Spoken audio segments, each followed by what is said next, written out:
Let's make some Dr. Pepper baby back ribs.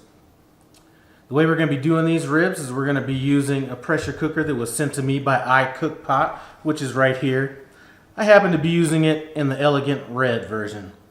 Our first step to make these baby back ribs is we're going to go ahead and season them with whatever your favorite pork seasoning would be.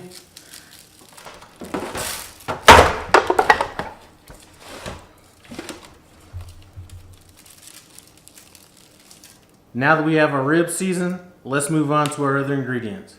I will have the recipe in the description, and I'm going to go ahead and put each of these ingredients in the pressure cooker as we go. First ingredient is going to be our Dr. Pepper.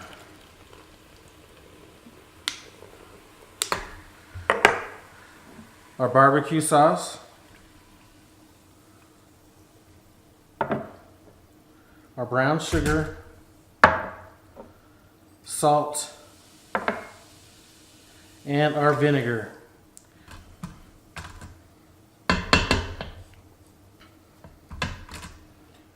Now that we have everything combined, we're going to go ahead and add our ribs.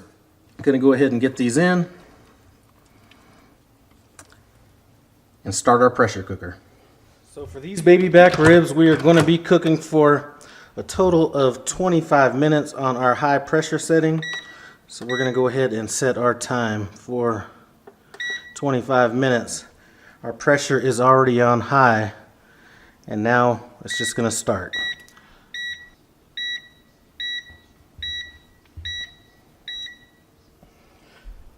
Alright guys, this just ran through its 25-minute cycle. We're going to go ahead and let the pressure release naturally instead of doing a rapid release. So our pressure has naturally released on this pressure cooker. And now we're going to go ahead and take our rack of ribs out.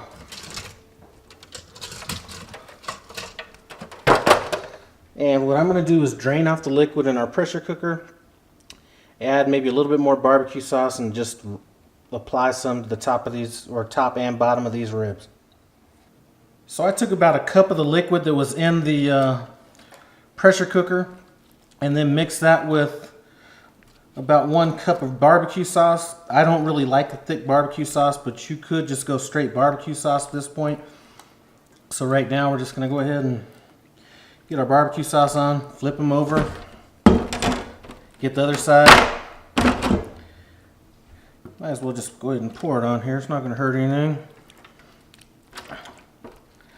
And we're going to go ahead and get them in the oven, 375 degrees, until they start having a little bit more of a caramelized look on top. Let's get into these ribs.